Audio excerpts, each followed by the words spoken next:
সূরা তাওবা 24 নম্বর আয়াত মহান রব্বুল আলামিন বলেন, কুল ইন কানা আবাউকুম ওয়া আবনাউকুম ওয়া আজওয়াজুকুম ওয়া আশীরাতুকুম ওয়া আমওয়ালুন ইকতারাফতুমুহা ওয়া তিজারাতুন তাখশাউনা কাসাদাহা ওয়া মাসাকিনু তারদাউনাহা আহাব্বা ইলাইকুম মিনাল্লাহি ওয়া রাসূলিহি ওয়া জিহাদিন ফি সাবিলিহি ফাতারাব্বাসু হাত্তা ইয়াতিয়াল্লাহু বিআমরি। কুল, হে নবী আপনি বলে দেন, ইন কানা আবাউকুম, যদি হয়ে যায় তোমাদের পিতামাতা, কুল ইন কানা আবাউকুম, যদি হয়ে যায় তোমাদের পিতামাতা, ও আবনাউকুম, এবং তোমাদের সন্তানাদি, ও আজওয়াজুকুম, এবং তোমাদের পরিবারবর্গ স্ত্রীগণ, ও আশীরাতুকুম, এবং তোমাদের বংশধর, ও আমওয়ালুন ইকতারাফতুমুহা, এবং ওই সমস্ত মাল যে মালটি তুমি কামাই করো, ও তিজারাতুন তাখশাউনা কাসাদাহা, এবং ওই ব্যবসা যেই ব্যবসায় ঘাটা হওয়ার নোকসান হওয়ার তুমি ভয় করো, ও মাসাকিনু তারদাউনাহা, এবং ওই বাড়ি যেই বাড়িতে তুমি বসবাস করো, আহাব্বা ইলাইকুম মিনাল্লাহি ওয়া রাসূলিহি, এগুলি জিনিস যদি, কি কি জিনিস? তোমার পিতামাতা, তোমার সন্তানাদি, তোমার স্ত্রীগণ, তোমার বংশ, তোমার মাল, তোমার বাড়ি, তোমার ব্যবসা, এগুলি জিনিস যদি তোমার কাছে আল্লাহ এবং তার রসুলের চাইতে এবং আল্লাহর রাস্তার জিহাদ করার চাইতে যদি কি হয় বেশি প্রিয় হয়ে যায়, তাহলে ফাতারাব্বাসু, তুমি অপেক্ষা করো, হাত্তা ইয়াতিয়াল্লাহু বিআমরি, আল্লাহর পক্ষ থেকে আযাব আসার তুমি অপেক্ষা করো।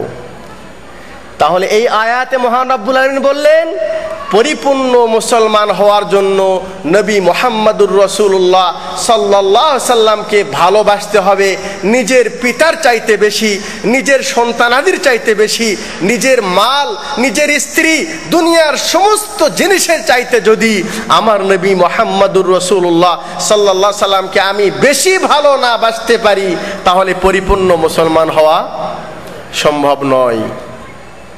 ওমরে ফারুক রাদিয়াল্লাহু তাআলা আনহু এক সময় নবী করিম সাল্লাল্লাহু আলাইহি ওয়াসাল্লামের সঙ্গে হেঁটেছিলেন। ওমরে ফারুক রাদিয়াল্লাহু তাআলা আনহুর কাঁধে আল্লাহ নবী সাল্লাল্লাহু আলাইহি ওয়াসাল্লাম হাত রেখেছেন এবং বলছেন, হে আল্লাহ নবী সাল্লাল্লাহু আলাইহি ওয়াসাল্লাম, ইন্নী উহিব্বুকা। ওমর বলছেন, হে নবী, আমি আপনাকে দুনিয়ার সমস্ত জিনিসের চাইতে ভালোবাসি, ইল্লা নাফসি, কিন্তু আমার নিজের জানের চাইতে আপনাকে বেশি ভালোবাসি না। আল্লাহ নবী বলেন, ওমর, তুমি যদি সত্যি পরিপূর্ণ মুসলমান হতে চাও, তাহলে তোমাকে তোমার নিজের জানের চাইতেও আমাকে বেশি ভালোবাসতে হবে। ওমর ফারুক বললেন, আল আন উহিব্বুকা, হে নবী সাল্লাল্লাহু আলাইহি ওয়াসাল্লাম, আমি এখন সমস্ত দুনিয়ার জিনিসের চাইতে এবং আমার নিজের জানের চাইতেও আপনাকে বেশি ভালোবাসি। আল্লাহ নবী বললেন, আল আন, ওমর, তুমি কেবল পরিপূর্ণ মুসলমান হলে। তাহলে এই সংক্ষিপ্ত দলিল আমাদেরকে এটাই প্রমাণিত করে, পরিপূর্ণ মুসলমান হওয়ার জন্য আমার অন্তরে নবী মুহাম্মদুর রাসূলুল্লাহ সাল্লাল্লাহু আলাইহি সাল্লামের পরিপূর্ণ ভালোবাসা থাকতে হবে এবং সেই ভালোবাসা দুনিয়ার সমস্ত জিনিসের চাইতে বেশি থাকতে হবে। একটি উদাহরণ শুনবেন, সেই সমস্ত মানুষদের, ওই সমস্ত সাহাবায়ে কেরামদের উদাহরণ যাদের সম্পর্কে আল্লাহ পাক বলেছেন রাদিয়াল্লাহু আনহুম ওয়া রাযু আন, যাদের প্রতি আল্লাহ রাজি হয়ে গেছেন এবং তারাও আল্লাহর প্রতি। তারা হলো নবী মুহাম্মদুর রাসূলুল্লাহ সাল্লাল্লাহু আলাইহি সাল্লামের সাহাবায়ে কেরাম। হযরতে সাদ বিন আবি ওয়াক্কাস রাদিয়াল্লাহু তাআলা তিনি বলেন যে ইমরাতুম মিন বানি দিনার, উহুদের মাঠে যখন ৭০ জন মুসলমানদেরকে শহীদ করে দেওয়া হলো, আল্লাহ নবী সাল্লাল্লাহু আলাইহি সাল্লামকেও জখমি করে দেওয়া হলো, তখন কিছু মুনাফিক এটা ছড়িয়ে দিল যে মুহাম্মদ কুতিল, মুহাম্মদকে হত্যা করে দেওয়া হয়েছে। তখন বানি দিনারের একটি মহিলা যখন জিহাদের পরে জিহাদ করে যখন মুসলমান মদিনার দিকে ফিরে আসছেন, তখন সেই বানি দিনারের সেই মহিলাটি রাস্তায় দাঁড়িয়ে মুজাহিদিনদেরকে জিজ্ঞাসা করেছেন, মা ফাআলা রাসূলুল্লাহ, হে রাসূল সাহাবা ইকরামের সাহাবাগণ, আমি তোমাদেরকে জিজ্ঞাসা করছি, বলো মা ফাআলা রাসূলুল্লাহ, রাসূলের অবস্থা কি? আমি তো শুনেছি উনি হত্যা করে দেওয়া হয়েছে, ওনার অবস্থাটাকে আমাকে বলো। তখন একজন বলে, কদ উসিবা আবুকা, তোমার পিতা তো উহুদের মাঠে ক্ষতিগ্রস্ত হয়েছে, জখমি হয়ে গেছে এবং সে আহত হয়ে গেছে। বলছেন মা ফাআলা রাসূলুল্লাহ, আমি জিজ্ঞাসা করছি বলুন রাসূলের কি হয়েছে সেটা বলুন। আরেকজনকে জিজ্ঞাসা করছে, বলছেন উসিবা আখুকা, তোমার অমুক ভাইটি উহুদের মাঠে জখমি হয়ে পড়ে আছে। সে বলছেন মা ফাআলা রাসূলুল্লাহ, রাসূলের অবস্থা কি সেটা আমাকে একটু বলো। তৃতীয় জনকে জিজ্ঞাসা করেছে, বলছেন কদ উসিবা যাওজুকা, তোমার স্বামী উহুদের মাঠে জখমি অবস্থায় পড়ে আছে। বলছেন মা ফাআলা রাসূলুল্লাহ, রাসূলের অবস্থা কি সেটা আমাকে বলো। তখন একজন বলল যে রাসূল সাল্লাল্লাহু আলাইহি সাল্লাম উনি সুস্থ আছেন, জীবিত আছেন, ভালো অবস্থায় আছেন। বলছেন আরুনিহি আনজুরু ইলাইহি, তোমরা আমাকে দেখিয়ে দাও, আমি ওনাকে আমার চোখে তাকে দেখতে চাই যে উনি সহি সালিম আছেন। যার স্বামী উহুদের মাঠে স্বামী হারা, পিতা হারা, ভাই হারা একজন মহিলা, তার অন্তরে স্বামীর বেদনা, ভাইয়ের ব্যথা, পিতার ব্যথা, সব কিছু ব্যথা বুকে নিয়ে রাসূল সাল্লাল্লাহু আলাইহি ওয়াসাল্লামকে যখন সচক্ষে দেখলেন, তখন সে কথা বললেন, ইয়া রাসূলুল্লাহ কুল্লু মুসিবাতিন বাদাকা জুলুলুন, হে রাসূল, আমি যখন আপনাকে এই সুস্থ এবং সফল অবস্থায় যখন আপনাকে দেখলাম, তখন আমার অন্তরে যে ভাইয়ের ব্যথা, পিতার ব্যথা, স্বামীর ব্যথা, কুল্লু মুসিবাতিন বাদাকা জুলুলুন, আপনাকে ভালো অবস্থায় দেখে আমার সবগুলি ব্যথা হালকা হয়ে গেছে। সুবহানাল্লাহ। এই সেই সাহাবায়ে কেরাম যারা বাস্তবে নিজের জানের চাইতে, নিজের পিতার চাইতে, নিজের স্বামীর চাইতে, দুনিয়ার সমস্ত জিনিসের চাইতে তারা রাসূলকে ভালোবেসে প্র্যাকটিক্যাল দুনিয়া বাস্তবে দেখায় দিয়েছেন। জি আতা রাজুলুন কদ আসাবাহুল জুহদ, রাসূল সাল্লাল্লাহু আলাইহি ওয়াসাল্লামের মসজিদে একজন মেহমান এসেছে, আসার পর বলছেন, হে আল্লাহর নবী সাল্লাল্লাহু আলাইহি ওয়াসাল্লাম কদ আসাবানিল জুহদ, আমি অনেক কষ্ট পেয়েছি, আমাকে অনেক কষ্ট হয়েছে। হে নবী সাল্লাল্লাহু আলাইহি ওয়াসাল্লাম, আমার পেটে তো ক্ষুধা লেগেছে, আমাকে কিছু খাবার প্রয়োজন। আল্লাহ নবী সাল্লাল্লাহু আলাইহি ওয়াসাল্লাম তার বাড়িতে খবর পাঠালেন স্ত্রীগণের কাছে যে আমার কাছে মেহমান এসেছে, বাড়িতে খাবার কিছু আছে কিনা। বাড়ি থেকে জবাব দিয়েছে, হে নবী সাল্লাল্লাহু আলাইহি ওয়াসাল্লাম, আপনার বাড়িতে মেহমানদারি করার মতো কোনো জিনিস নেই। এটা কোন বাড়ি থেকে উত্তর আসছে একটু চিন্তা করছেন? এটা কার বাড়ি থেকে উত্তর আসছে? এটা হলো সেই নবীর বাড়ি, যেই বাড়ি সম্পর্কে আয়েশা রাদিয়াল্লাহু তাআলা আনহা বলেন যে একদিন যদি খানা রান্না হয়, দ্বিতীয় দিন আর খাওয়া রান্নার কিছুই আমার বাড়ি থাকে না। এটা হলো ওই ব্যক্তি, আল্লাহু আকবার, এই পৃথিবীর সর্বশ্রেষ্ঠ ব্যক্তি। আনা আউয়ালু মান, আমি প্রথমেই ওই ব্যক্তি, আমি যে কবর থেকে প্রথম উঠব, আমি প্রথম হব ওই ব্যক্তি, আমাকে কবর থেকে ওঠানো হবে, আমি প্রথম ওই ব্যক্তি। আনা আউয়ালু মান ইয়াশফা, আমি প্রথম ওই ব্যক্তি যে সুপারিশ করব, আমি প্রথম ওই ব্যক্তি যার সুপারিশকে আল্লাহ গ্রহণ করবেন, আমি সেই ওই ব্যক্তি। আকরাউ বাবাল জান্নাহ, আমি জান্নাতের দরজায় যে প্রথম আমি ঠোকা দিব, জান্নাতের দরজার সেই চৌকিদার সে বলবেন মান আনতা, আপনি কে? আমি বলবো আনা মুহাম্মদ, আমি মুহাম্মদ সাল্লাল্লাহু আলাইহি সাল্লাম।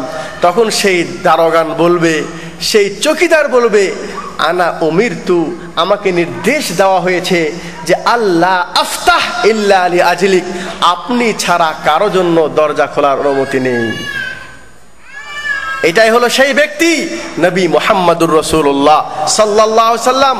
ইনিই হলো সেই ব্যক্তি হাবিব, আল্লাহ নবী সাল্লাল্লাহু আলাইহি সাল্লাম সবচেয়ে পৃথিবীর শ্রেষ্ঠ ব্যক্তি, সমস্ত দুনিয়ার নবীর রসুলদের সবার নবী বিশ্ব নবী মুহাম্মদুর রাসূলুল্লাহ সাল্লাল্লাহু আলাইহি সাল্লাম। উনি যদি এই পৃথিবীর জীবনটাকে সুন্দর এবং আরামদায়ক জীবন যাপন করা, এটা যদি আল্লাহ পাকের লক্ষ্য হতো, তাহলে ওই বাড়ি থেকে এই আওয়াজ আসতো না, বাড়িতে খাওয়ার কিছুই নেই। বরং আল্লাহ তাআলা ওনার বাড়ির ইটটাকে সোনা দিয়ে বানাতে পারতেন না, রূপা দিয়ে বানাতে পারতেন না? এই পৃথিবীর সর্বশ্রেষ্ঠ খাবার ওই নবীর ঘরে থাকতো, কারণ উনি এই দুনিয়ার সবচেয়ে শ্রেষ্ঠ ব্যক্তি, আল্লাহর কাছে সবচেয়ে বেশি প্রিয় বান্দা। ওমা মিন দাব্বাতিন ফিল আরদি ইল্লা আলাল্লাহি রিজকুহা। এই পৃথিবীর রিজিক কার হাতে আছে? আল্লাহর কাছে। আর সেই আল্লাহর সর্বশ্রেষ্ঠ ব্যক্তি, তার বাড়ি থেকে আওয়াজ আসছে, হে আল্লাহ নবী সাল্লাল্লাহু আলাইহি ওয়াসাল্লাম, আপনার বাড়িতে মেহমানকে খাবার দেওয়ার মতো কোনো জিনিস নেই। আল্লাহ নবী বললেন, হে দুনিয়ার মানুষ, শুনে রাখো, একজন মিসকিন গরিব মানুষ দুনিয়ার ধনাঢ্য মানুষের চাইতে 500 বছর পূর্বে তারা জান্নাতে যাবে।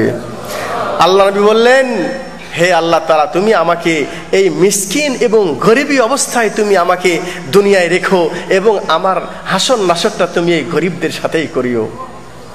এটাই হলো দুনিয়ার জীবন। ইন্না দুনিয়া হুলওয়াতুন খাজিরাতুন ওয়া ইন্নাল্লাহা মুস্তাখলিফাকুম ফিহা ফায়ানজুরা কাইফা তা'মালুন। দুনিয়ার এই সৌন্দর্য দেখে, এই সফল, এই সবুজ আর এই মিষ্টি দুনিয়া দেখে কখনোই নিজেকে ধোঁকা দিবেন না। আল্লাহ বলছেন, আমি তোমাকে দুনিয়ায় পাঠিয়েছি একমাত্র তোমার আখিরাত গড়ার জন্য, আখিরাতকে সুন্দর করার জন্য আমি তোমাকে দুনিয়ায় পাঠিয়েছি। যাই হোক, আল্লাহ নবী বাড়ি থেকে আওয়াজ দিলেন যে বাড়িতে খাওয়ার কিছু নাই। আল্লাহ নবী বললেন, আমার মেহমানদারি করার কেউ আছে?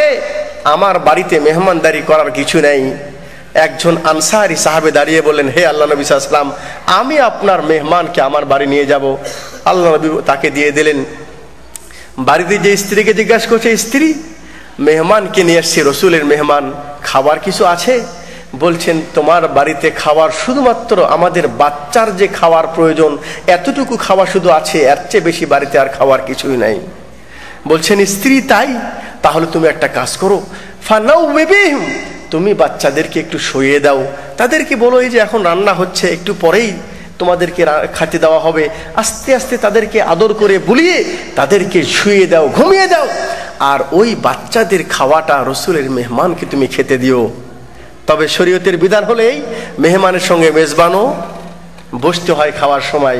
তাই আমি মেহমানের সামনে বসবো বটে খাতে, তুমি একটা কাজ করো, বুখারী শরীফ এই ঘটনাটা নিয়ে আসছেন, তুমি একটা কাজ করো, মেহমানের সামনে যখন খাওয়াটা রাখা হবে, তখন মেহমান যখন খাওয়া শুরু করবে, আমিও তখন আমার মুখটা নড়ানো শুরু করব, তুমি দূর থেকে ফু দিয়ে বাতিটাকে নিভিয়ে দিও, তাহলে আমি মেহমানের সামনে শুধু মুখটা নড়াবো, মেহমান মনে করবে আমি খানা খাচ্ছি, কিন্তু আমি খানা খাবো না, যেন রসুলের মেহমান পেট ভরে খানা খেতে পারেন। ফজরের সময় মসজিদে নামাজ পড়তে গিয়েছেন, আল্লাহ নবী সাল্লাল্লাহু আলাইহি সাল্লাম বললেন, লাকাদ আজাবাল্লাহু আযজা ওয়া জাল আও যাহিকা মিন ফুলানিন ওয়া ফুলালাতিন। হে অমুক, আল্লাহ নবী হেসে বললেন, আজাবাল্লাহ, তুমি কি কাজ করেছো রাত্রে, তোমার এই কাজের বিনিময় আল্লাহ তাআলা তোমার এই কাজের প্রতি আশ্চর্য হয়েছে যে কেমন মানুষেরা, এবং তোমার এই কাজের প্রতি খুশি হয়ে আল্লাহ পাক এই আয়াত নাজিল করেছেন, ওয়ায়ুসিরুনা আলা আনফুসিহিম ওয়ালাউ কানা বিহিম খাসাসা। এরাই সেই ওই ব্যক্তি যারা নিজের জানের চাইতেও অন্য মুসলমান ভাইদেরকে তারা নিজের জানের চাইতেও বেশি প্রাধান্য দেয়। সুবহানাল্লাহ। তাহলে এই ইতিহাস আমাদেরকে সাক্ষী দেয় যে এরা সেই সাহাবা একরাম যারা নিজের জানের চাইতে, নিজের মালের চাইতে নবী সাল্লাল্লাহু আলাইহি সাল্লামকে বেশি ভালোবাসতেন।